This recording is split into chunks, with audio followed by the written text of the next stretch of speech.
안녕하세요. 저는 얼마 전에 이혼한 여성입니다. 지금은 현재 편의점을 운영하면서 손님이 없을 때마다 늘 사연을 들으며 시간을 보내곤 했었는데요. 늘 다른 사람들의 이야기라고만 생각하며 즐겨 듣던 사연이 직접 제가 경험한 일이 되어버리니까 한동안은 좀 멍하게 되더라고요. 근데 제 사연도 같이 적으면서 여러분들의 위로도 받고 싶고 공감도 얻고 싶어서 그렇게 적어보게 되었습니다. 저는 결혼은 때에 맞게 너무 이르지도 늦지도 않게 적당한 시기에 했어요.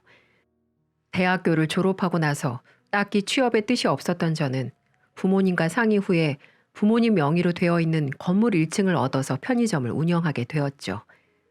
애초에 부모님 건물에서 시작을 한 거라 저는 보증금이나 월세도 내지 않고 수입을 전부 고스란히 제가 가지고 올 수 있어서 다른 친구들보다는 좀 여유롭고 넉넉한 생활을 빨리 할 수 있었답니다.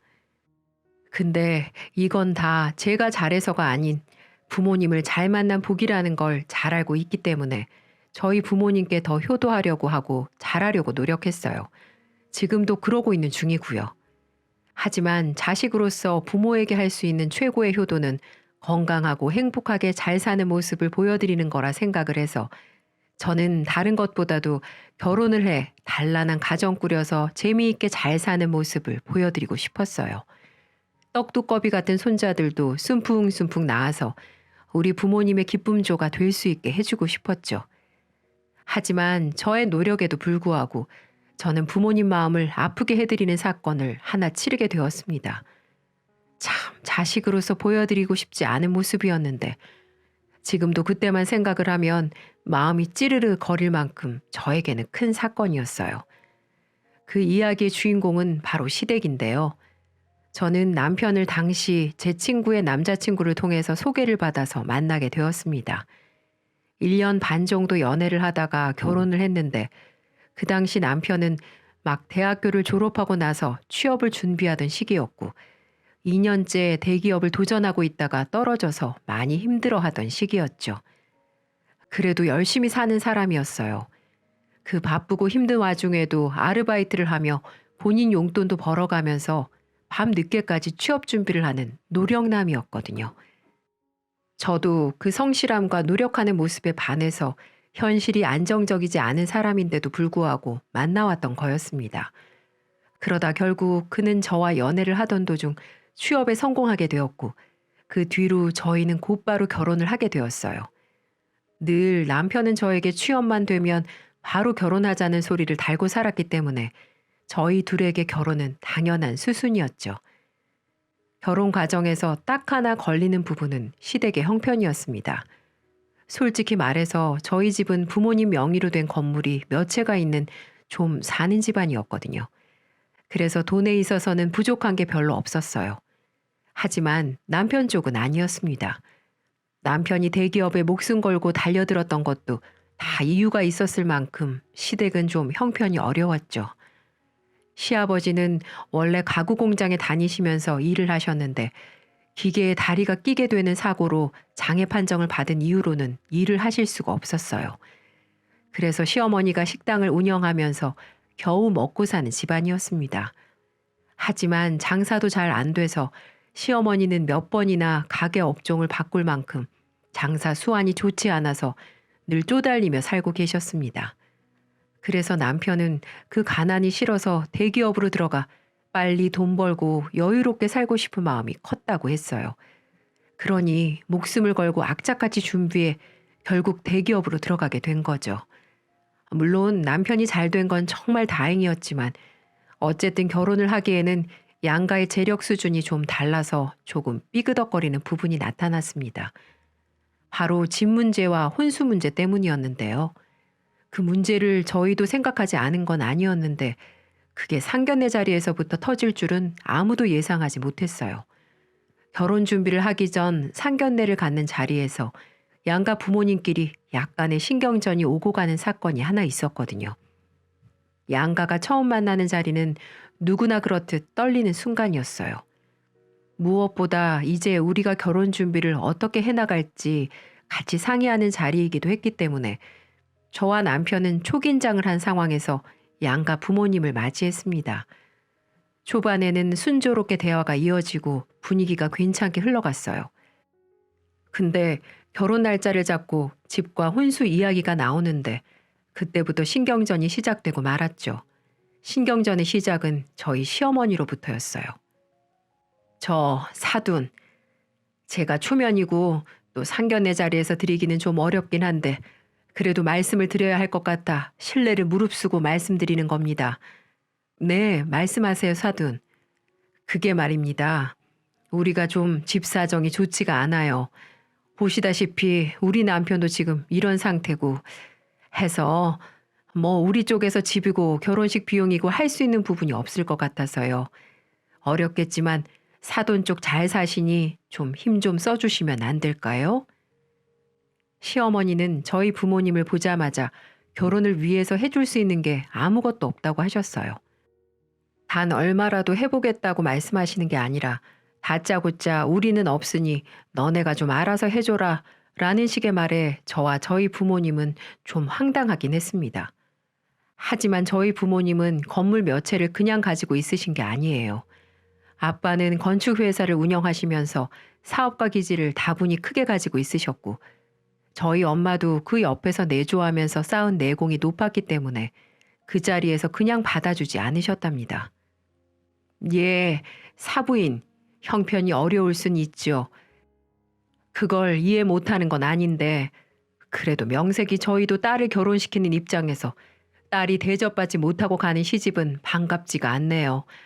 물론 사부인께서 다른 걸로 잘 해주시겠지만 그래도 단 얼마라도 같이 보태시는 게 맞지 않을까 싶네요. 아니, 저희도 보태고야 싶죠. 대신에 우리는 미래가 창창한 아들을 보내드리지 않습니까? 요즘 시기에 대기업 들어가는 게 얼마나 어렵습니까? 근데 우리 아들이 이번에 대기업 들어가게 되면서 이후에 벌어다 줄 돈 생각하면 결코 손해보는 결혼은 아니라고 생각하는데요. 네, 그것도 맞는 말씀이죠. 근데 사부인, 우리 딸은 지금도 이미 자기 사업체 운영하면서 지 또래보다 돈 잘 벌고 있어요. 게다가 지가 벌어내는 돈만으로도 충분히 먹고 살만 하고요. 그러니 아예 못하겠다는 말씀은 말아주시고 최대한 노력 부탁드립니다. 저희 쪽에서도 물론 최선을 다해 사위 맞이할 거고요. 음, 아유, 그래요. 사돈 어른 말씀도 일리는 있네요. 아무튼 그럼 저희 쪽에서 할 수 있는 건 해볼 테니 사돈네 수준에 안 맞다고 우리 자식 무시하는 일은 없으셨으면 좋겠네요. 네, 그건 당연하죠. 사위도 이제 엄연한 저희 자식인데 무시하다니요. 그건 걱정 마시고 저희 딸도 잘 부탁드립니다. 네, 똑 부러지는 저희 아버지의 말씀에 당당하게 말을 시작했던 시어머니는 헛기침을 해대며 꼬리를 내렸어요. 그 뒤로 시어머니는 2천만 원을 가지고 오며 결혼 준비에 보태라고 하셨고 저희 부모님은 그 정도로 만족하기로 했습니다. 사실 나중에 저희 아빠가 하신 말씀이지만 2천만 원 안 받아도 그만이지만 그쪽에서 처음부터 요구하는 대로 다 해주면 나중에 그 습관이 저에게 고스란히 와서 시댁살이 할 가능성이 높다고 하셨어요. 그래서 저희 아빠와 엄마는 단호하게 말씀을 하셨던 거였죠. 근데 저희 시어머니는 저희 생각보다도 더 독한 분이셨는지 그 뒤로도 뻔뻔하게 나오는 부분들이 한두 가지가 아니었습니다. 시댁에서 2천만 원을 주고 난 뒤 저희 부모님은 그래도 외동딸인 제가 좋은 곳에서 잘 살았으면 좋겠다고 말씀을 하시면서 좋은 아파트를 하나 해주셨어요. 그래서 저는 6억짜리 아파트를 혼수로 해갈 수 있었답니다. 처음에 시댁 쪽에서는 이 사실을 알고는 굉장히 감개무량하며 아주 좋은 며느리가 들어왔다며 한참을 아부를 하더라고요. 그때는 저희 집으로 1등급 한우까지 보내시면서 감사 인사를 하실 정도로 좋아하셨어요. 저도 이 정도면 서로가 잘 합의가 된 상황이다 생각하며 그렇게 한 번의 사건을 잘 넘기고 결혼을 했습니다. 하지만 진짜 문제들은 결혼 후에 터지기 시작했어요.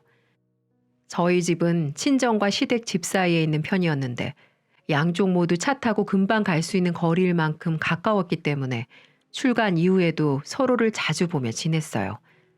근데 시어머니는 해도 해도 너무할 정도로 저희에게 자주 방문하셨습니다.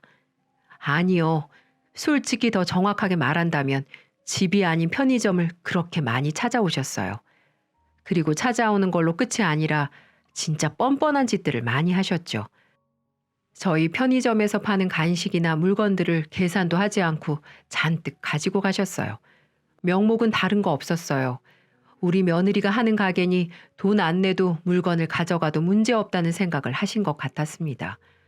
처음에는 과자 몇 봉지부터 시작해서 음료수, 화장지, 칫솔 등등 필요한 물건들을 가져가기 시작했고 손님들 준다면서 껌이라든지 이것저것을 가져가셨습니다. 저는 진짜 어이가 없었지만 처음에는 그냥 드렸어요. 시부모님인데 돈 받기도 좀 그렇잖아요. 근데 이게 하루 이틀로 끝나는 게 아니라 거의 일주일에 두세 번도 넘게 가지고 가시고 심지어는 발주 넣고서 바로 받은 것들까지도 싹 가지고 가시는 바람에 장사에까지 영향이 미치는 수준이 되니까 그냥 두고 볼 수가 없겠더라고요. 그래서 또 찾아오셨길래 한 번은 용기를 내서 말씀을 드렸어요. 예, 나 왔다. 네, 어머니 오셨어요? 그래, 오늘은 뭘 가지고 가볼까나? 예, 요즘 잘 나가는 거 뭐 있니? 아주 그냥 식당에 가지고 갈 때마다 손님들이 좋아서 죽을라 그런다. 덕분에 단골 좀 늘었어. 그러셨어요? 다행이네요. 근데 어머니, 이제 저희 매장에서 물건 가지고 가시는 거 좀 자제 부탁드릴게요. 아니면 저희 이거 매일 유통기한 지나서 폐기하는 것들 있는데 그거 가지고 가셔도 되고요. 저희 알바생들 먹을 것만 좀 빼놓고 다 챙겨서 드릴 테니까 앞으로는 그걸로 가지고 가주세요. 뭐야?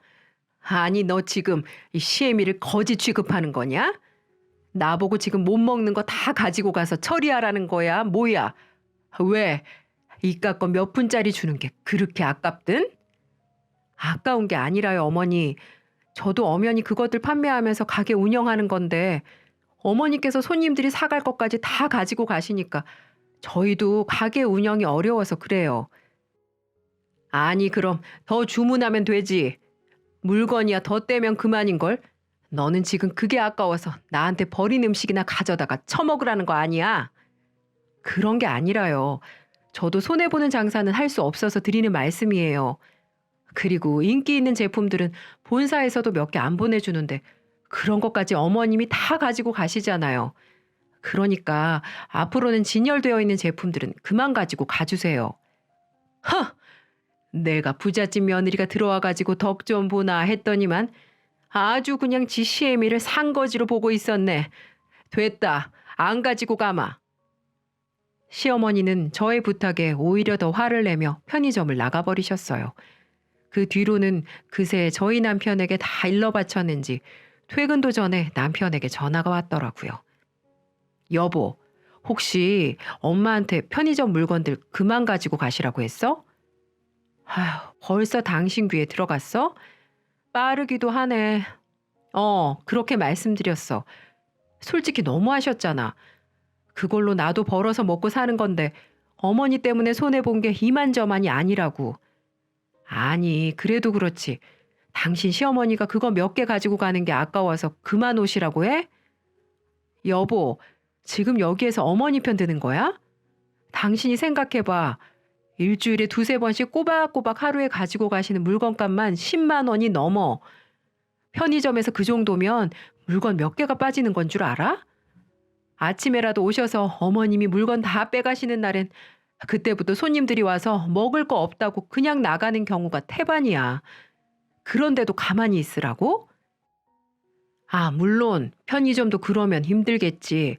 그럼 당신이 미리 좀 덜 팔리는 거 빼서 드리던가 하지. 참. 덜 팔리고 잘 팔리고가 어딨어. 원래부터가 다 팔아야 하는 물건들인데 당신은 진짜 누구 편이니?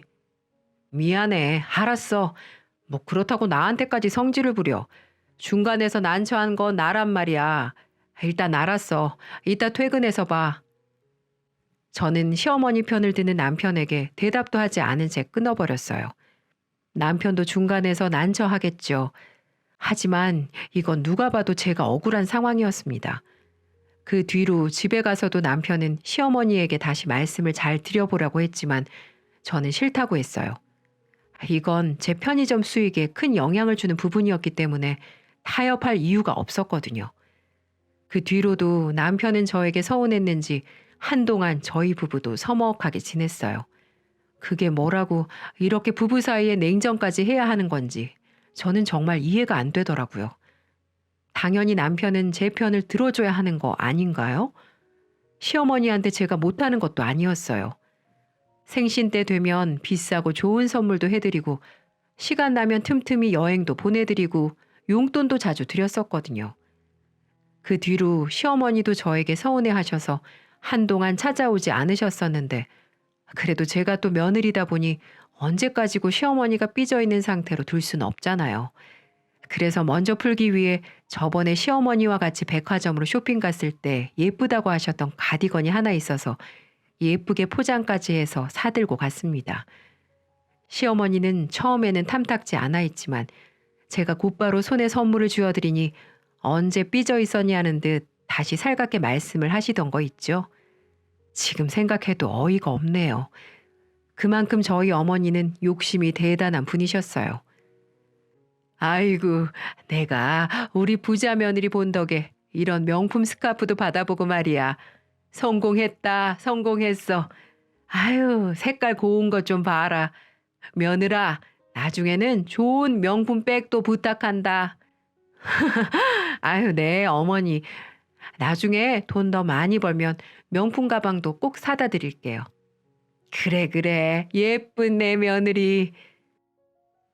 스카프 하나에 버르장머리 없는 못된 며느리에서 예쁜 내 며느리로 바뀐 저의 위치가 참 우습기도 했지만 어쨌든 그날로 서운한 건 다 풀어진 것 같아 다행이라고 생각을 했습니다. 하지만 저희 시어머니의 욕심은 거기에서 끝이 아니었어요. 나중에는 더 황당한 소리로 저를 열받게 하더군요. 시어머니는 그 뒤로 편의점에 다시 오시긴 하셨지만 예전만큼 물건들을 막 가지고 가진 않으셨어요. 폐기된 물건들을 주로 가지고 가시고 몇 가지만 본인이 먹고 싶은 것들을 가져가시는 수준에서 그쳤죠. 저는 그것만으로도 장족의 발전이라 생각하며 그냥 지내고 있었습니다. 그렇게 나름 평화롭게 잘 지내고 있던 중에 시어머니가 이번에는 우리 부부가 다 있을 때 저희 집으로 찾아오셨어요.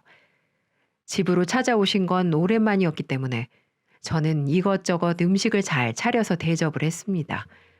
근데 식탁 위에서 어머니의 이야기를 듣는 순간 식탁 위에 있는 음식들을 다 엎어버리고 싶은 일이 생기고 말았어요. 예, 있자니 며느라. 나도 너처럼 편의점을 하나 해보면 어떨까 싶어. 아니, 내가 너 하는 거 보니까 편의점 운영이 그렇게 어려운 것 같지 않아서 말이야. 지금 식당이 몇 달째 적자가 나서 아주 힘들어 죽겠다.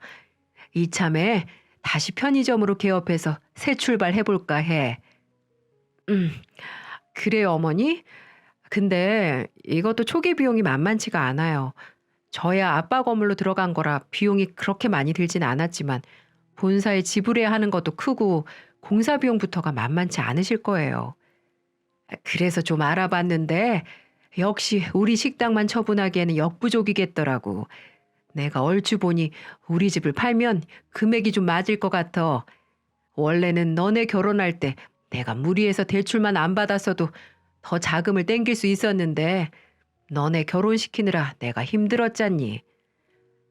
시어머니는 거기에서 결혼식 때 2천만 원 해준 것으로 호들갑을 떨며 말씀을 하시더군요.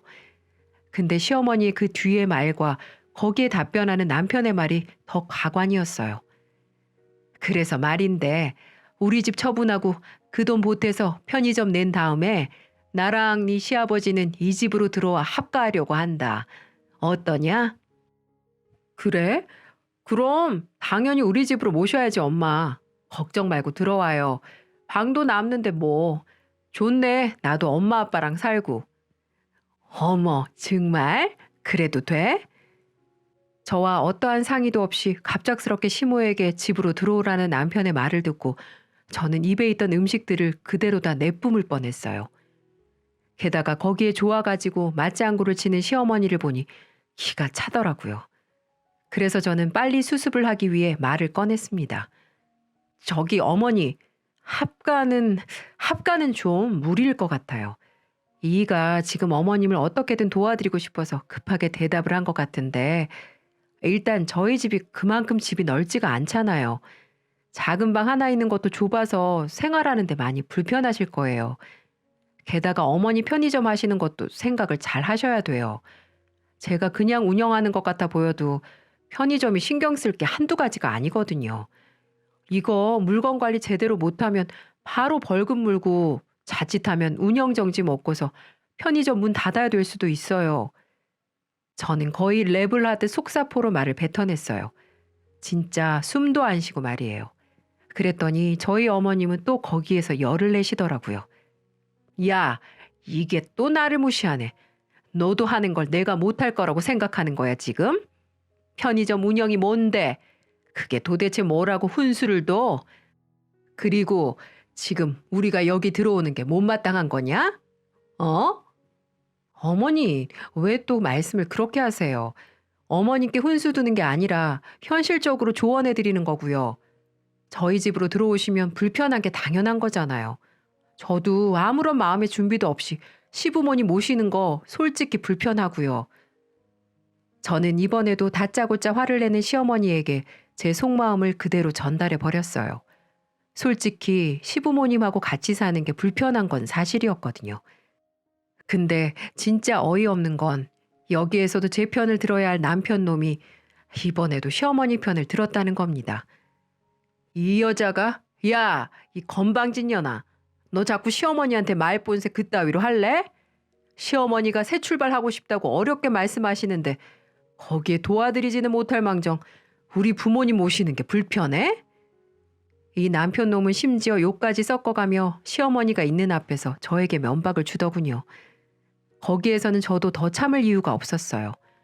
저희 시어머니는 남편의 언행을 보고 나무라는 것이 아니라 오히려 꽃이다는 표정으로 저를 보고 계시더군요.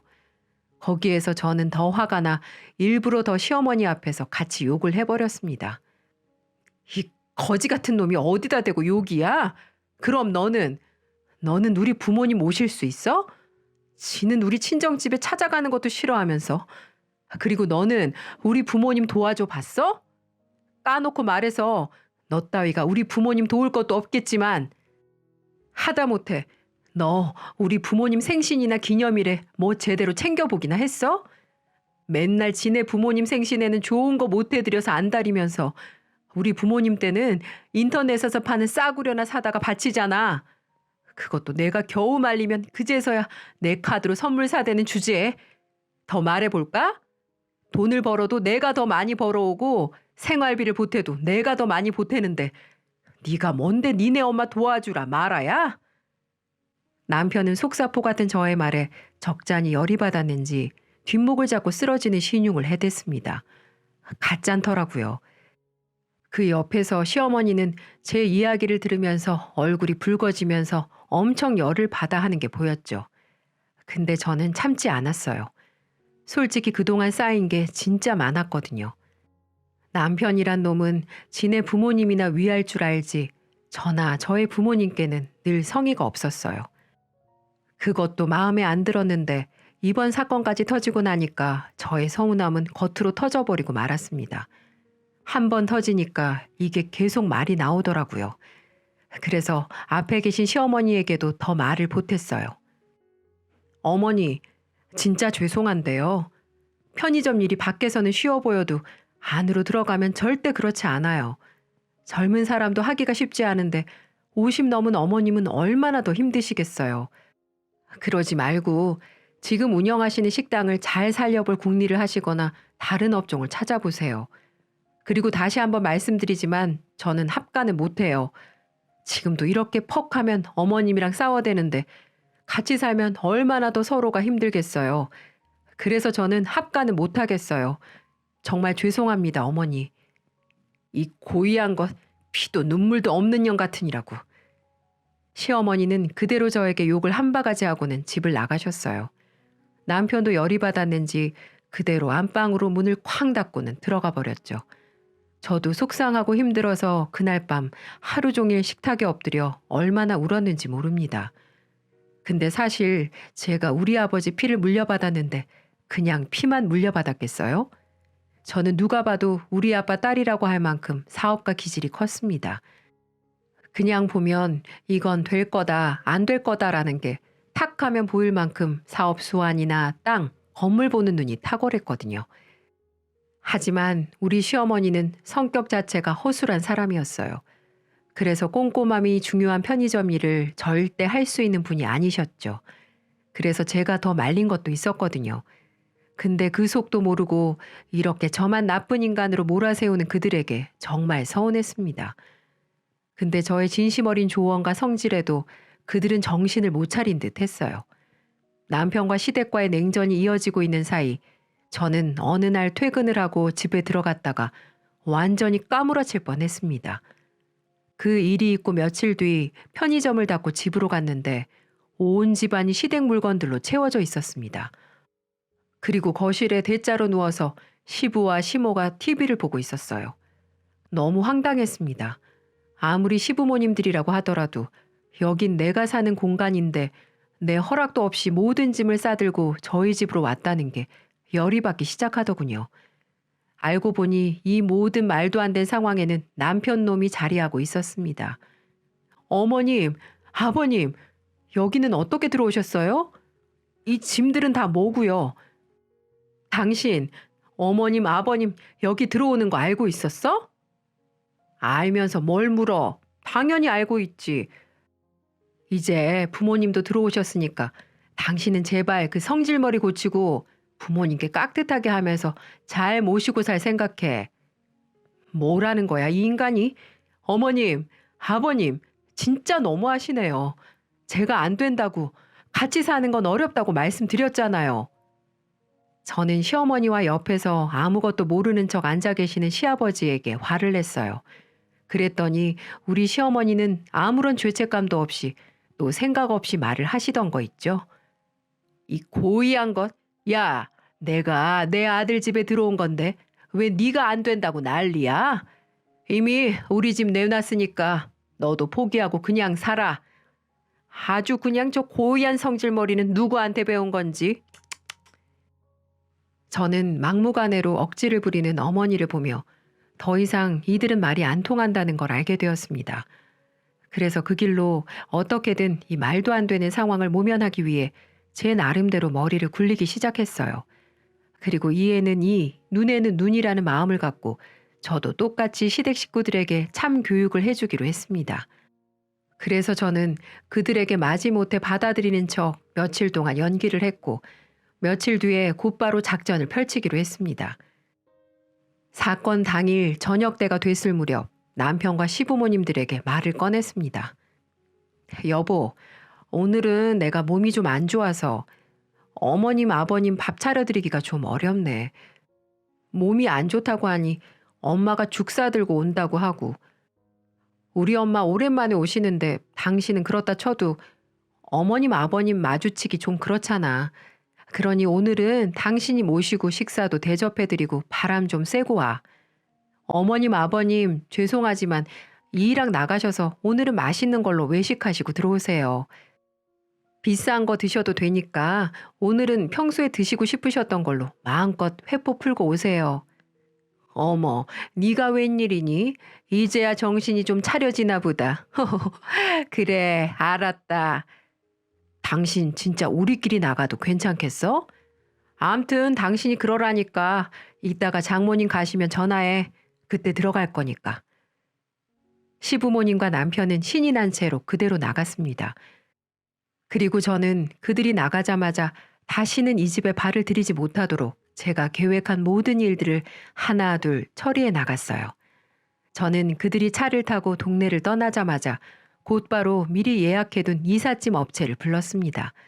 그리고 시부모님 물건들 하나도 빠짐없이 트럭에 싣기 시작했어요. 그리고 거기에다 남편 물건들, 컴퓨터 책상, 양말 한 짝까지도 빠뜨리지 않고 쓸어담아 짐을 실어버렸어요. 그 이유는 도저히 남편의 독단적인 행동을 보고 제 인생을 이 사람한테 낭비하고 싶지 않았기 때문이었죠. 바로 이혼을 결심하면서 말이죠. 그리고는 시댁 주소로 이삿짐을 보내버렸습니다. 이삿짐 아저씨에게 도착하면 시부모님들 연락처를 주면서 연락을 하면 된다고 말씀드렸고, 만약에 그들이 전화 받지 않거나 없으면 집 앞에다 모든 물건들을 내려놓고 그냥 가버리시라고 말씀을 드렸죠. 그래도 모든 책임은 제가 진다면서 말이죠. 그리고 시댁 식구들이 다시는 집에 들어오지 못하도록 비밀번호도 다 바꿔버리고 문도 열어주지 않았습니다. 역시나 그들은 외식을 마치고 집에 들어오자마자 문이 열리지 않는 것을 보고 저에게 전화를 했더라고요. 여보, 비밀번호 바꿨어? 문이 안 열리네. 비밀번호 바꿨어. 당신들 이제 이 집 못 들어와. 내 집에 이제 더는 들어올 생각하지 마. 당신들 같은 기생충 같은 집구석이랑 도저히 못 살겠으니까 그냥 거기서 니네 집으로 가. 뭐라고? 아니 갑자기 이게 무슨 경우야? 왜 이래? 왜 이러긴. 막무가내로 들어온 인간들 나도 막무가내로 내보내는 거지. 그리고 어머님한테 전화 갔을 텐데 여기 온 거 보니 이삿짐 아저씨 전화 못 받았나 보네. 당신들 짐은 전에 어머님 아버님 사는 집으로 다시 보내버렸으니까 당신들 집으로 가라고. 더 이상 엮이고 싶지 않으니까. 미쳤어? 문 부숴버리기 전에 좋은 말로 할 때 열어라. 안 미쳤지. 뻔뻔해 미쳐버린 건 너나 너네 가족이고 나는 지극히 정상이거든. 그리고 부숴봐. 여기 내 집이거든. 당장 경찰 부를 거니까 썩 꺼져. 저는 전화를 끊어버린 뒤로는 문을 발로 차고 난리를 치는 그들에게 문도 열어주지 않았어요. 완전히 무시했죠. 그랬더니 밖에서 누군가가 민원을 넣었는지 얼마 뒤에 경비에게 그들은 끌려나간 듯 했습니다.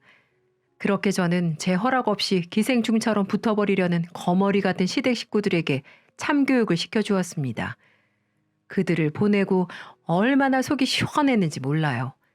하지만 그 뒤로 조용할 줄 알았더니 역시나 그들은 그냥 끝날 인간들이 아니었습니다.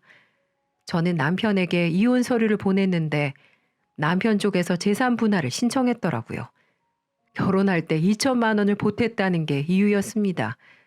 근데 저는 당연히 꿀릴 게 없으니 같이 소송을 했죠. 하지만 그들은 우리나라 법을 무시하는 듯 했습니다.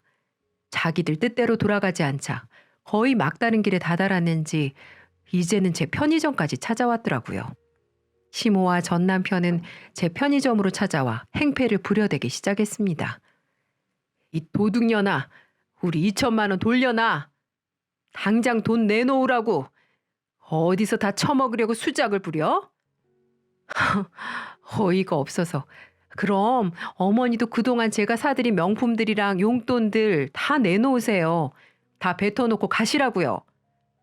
당신 진짜 미쳤어? 지지 않고 화를 내는 저에게 둘은 합세하여 저에게 달려들었고 결국 시어머니는 저의 머리채까지 잡아끄는 지경에 이르렀습니다. 갑작스런 상황에서 저는 속수무책으로 시어머니에게 끌려다니고 있는데 그때 저의 구세주가 나타났어요. 바로 저희 친정아버지가 편의점에 경비원 연락을 받고 오셨더라고요. 당신들 이게 뭐 하는 짓이야? 저희 아빠는 제가 머리채가 잡혀 끌려다니는 상황을 보자마자 그들에게 호통을 쳤고 놀란 시어머니와 남편은 잠깐 움찔하더니 자존심 때문에 그만할 수 없었는지 그 뒤로는 저희 편의점 물건들을 죄다 던지기 시작했어요. 하지만 그걸 보고 가만히 있을 저희 아빠도 아니었죠. 아빠는 그들을 지켜보더니 이내 어딘가로 전화를 하셨어요. 조금 뒤에 5분도 안 돼서 누군가가 들이닥쳤고 그 정체는 바로 경찰이었습니다. 경찰들은 곧바로 행패를 부리고 있는 그 둘을 잡아 끌었어요. 그리고 저희 아버지가 거기에다 대고 호통을 다시 한번 치셨죠. 썩 꺼져 이것들아. 다시 한 번만 내 딸한테 찾아오면 죽을 줄 알아. 가만 안 둬 내가. 아! 이건 놔! 놓으라고! 그들은 그렇게 경찰들에게 질질 끌려가며 하찮은 모습으로 가게에서 쫓겨나게 되었고 아버지의 험악한 소리에 두 번 다시 찾아오지 못했습니다. 그리고 저는 저를 폭행한 것과 저희 편의점을 쑥대밭으로 만들어 놓은 모든 증거들을 찍고 경찰에 정식으로 고소해 버렸습니다. 이 사건 때문에 저는 확실하게 이혼을 좀 더 빨리 끝낼 수 있었고, 그들은 제게 거의 한 푼도 받지 못하고 이혼을 당하게 됐고, 저를 폭행한 죄로 벌금까지 물게 되었습니다. 바보 같은 인간들이었죠. 얼마나 속이 시원하던지. 그렇게 제 결혼 생활은 마무리가 되었습니다. 한번 이혼을 겪고 나니 시원하긴 하지만 이 씁쓸한 경험은 두 번 다시 하고 싶지가 않네요. 지긋지긋한 그들도 다시는 보고 싶지 않고요. 한 번은 그 시어머니라는 사람이 낯짝 두껍게 또 제 편의점에 찾아왔더군요. 하지만 제게 욕을 하고 난동을 피웠던 시어머니 모습이 아닌 아주 온순하고 착한 사람으로 다가왔어요. 그 모습을 보니 의아하더군요. 하지만 제게 왜 그러는지 곧장 알 수 있었답니다. 얘야, 내가 미안하다. 잘못했어. 내가 나이 처먹고 욕심이 과했다. 우리 아들 좀 살려줄 수 없겠니? 살려주다뇨? 이미 그쪽 아들이랑 이혼했는데 제가 왜 살려요? 그 말 하실 거면 어서 나가세요. 지금 너랑 이혼하고 회사도 안 나가고 아주 폐인으로 살고 있다. 나랑 얘기도 안 하려고 그래. 이혼한 게 모두 나 때문이라며 매일 술 먹고 집에서 물건들 부수고 이제 나한테 욕까지 해. 내가 못 살겠다. 사는 게 너무 힘들어. 지금 우리 아들 잡아줄 사람은 너뿐이야. 그러니 마음 좀 돌려주면 안 되겠니? 왜요? 이제 저한테 했던 행동들이 당신 아들은 후회가 되나 보죠? 그러니 있을 때 잘해야죠. 이미 기차 떠났는데 후회하면 뭐해요? 당장 나가세요. 얘야, 제발. 아, 나 진짜 사람 말길 못 알아듣네. 당장 꺼지시라고요. 이렇게 말하고는 전 반강제적으로 가게에서 쫓아내 버렸습니다. 비굴하게 제게 고개를 조아린 모습을 보고 참 인생이라는 게 어떻게 될지 모른다는 말이 실감이 났습니다. 그 집 며느리로 들어가 최대한 도와주며 잘 살아보려 했지만 욕심이 지나친 그들을 보면서 다시 한번 인생에 대해 생각하게 되는 계기가 되었네요. 그래서 저는 오히려 지금 상황에 감사하며 비온 뒤에 땅이 굳는 경험이었다 생각하면서 씩씩하게 지내고 있습니다. 비록 이혼녀라는 꼬리표를 달고 살고 있지만 그들 그림자에서 벗어나니 숨을 마음껏 쉴 수 있어서 얼마나 좋은지 몰라요. 그래서 지금은 계속 편의점을 운영하며 되도록 뜻깊고 알차게 인생을 살아보려고 노력하고 있답니다. 제 사연은 여기까지입니다. 이걸 보시는 여러분에게도 때로는 인생에서 비가 오고 눈이 내리고 센 강풍이 불 때가 있을 텐데요. 그래도 그 뒤에 찾아오는 시원함과 멋진 설경, 정화된 공기를 만끽할 수 있는 인생이 되시길 응원할게요. 제 사연 들어주셔서 감사합니다.